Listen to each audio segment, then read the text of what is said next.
husband.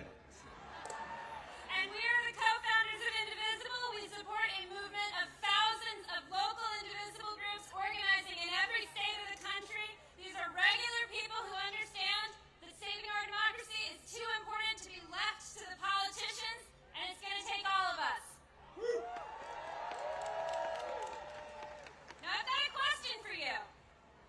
How many kings do we have in America? That's right. We are in the middle of a sprint by Donald Trump, Stephen Miller, their MAGA cronies, to consolidate power and bully American society into submission. They have come for corporations and billionaires, for law firms and universities, for media and civil society. They are ripping families apart, and they are shredding our Constitution while they line their pockets in the biggest heist of all time. And the way they do it is they go on the attack.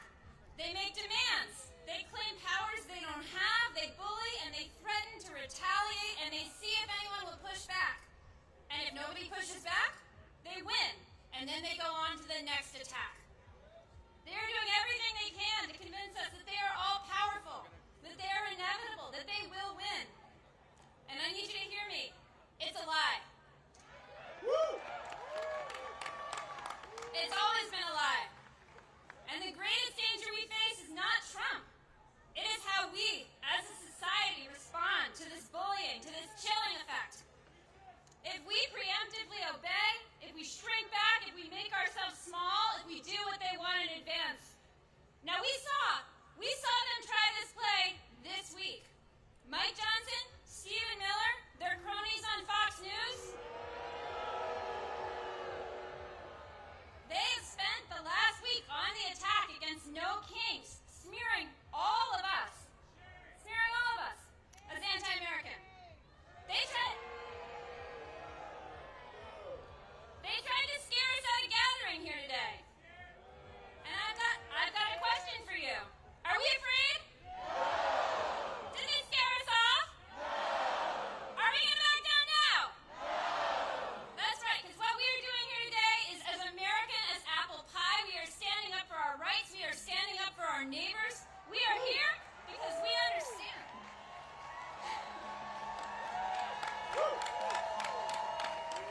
We are here because we understand that when a tyrant threatens your right to free speech, you call his bluff and you stand up. In every action and every day, we defy the regime. So I've got something to say to Mike Johnson, Speaker Mike Johnson, who spent all week smearing regular Americans. There are nearly a dozen protests happening across your district today. And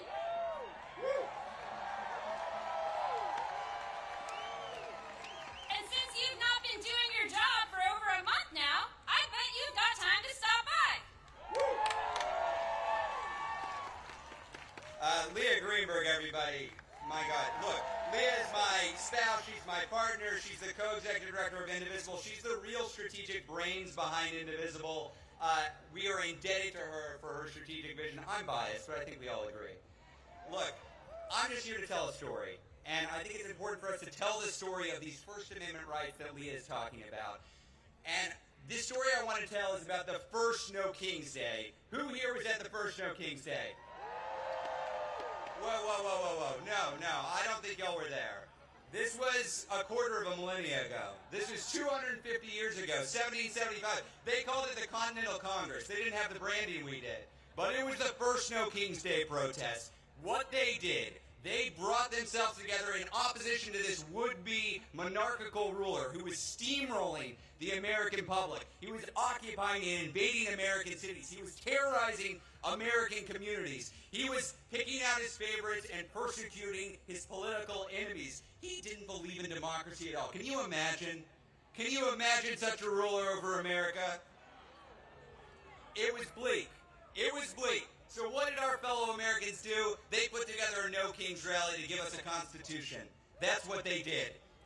That's our history. Whose history? Whose history? Whose history? Look, this is a big experiment in self-government. A government of, by, and for the people. Nobody here is under the illusion that this was a perfect union. That's not what we created. This was a compromise of rich men, of white men, of slaveholding men. But this imperfect union that they put together, it also gave us some fundamental rights to make it more perfect. Who has been using those rights? The abolitionists, the suffragists, the heroes of the civil rights movement, the leaders at Stonewall, the leaders in the Dreamer movement, and all of us here. All of us here. Whose rights?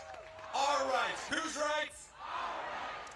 Ben Franklin, that lovely Benny, what did he say? Benny told us all, when asked what they had created, he said, a republic if you can keep it. Who's going to keep this? Who's keeping this republic? That's right. We love this country enough to demand more of it. You know who doesn't want us to make any demands? This regime.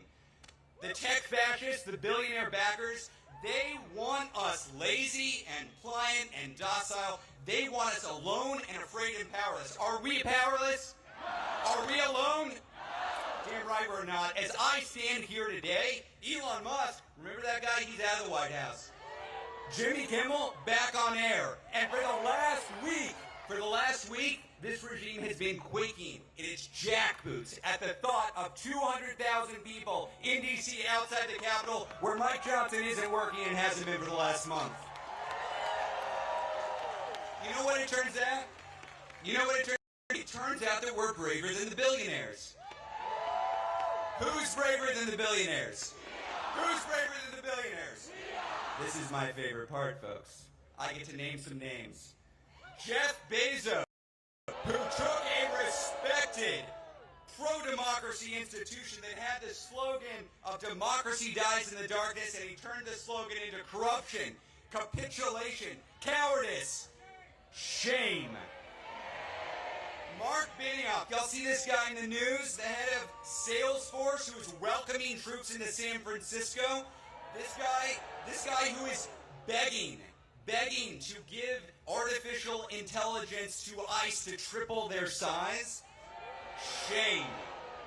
Daniel Ek. Y'all don't know who Daniel Ek is, do you? The CEO of Spotify, which right now is robbing from musicians and running ads to recruit for a secret police force that terrorizes our communities. Mark Zuckerberg. End of story.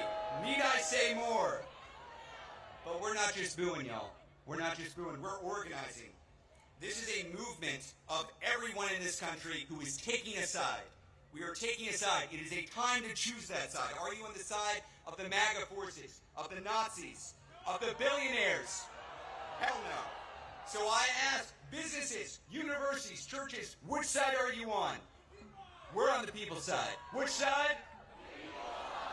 Look, nobody on this stage has told you there's no need to have fear. We see what this regime is doing. We see them rattling their sabers. We see them sending troops into communities. We see them zip-tying children and dragging them out of apartments. We see this. This movement, the 200,000 of us here, this movement is not a fearless movement. It's better than that. It's a brave movement.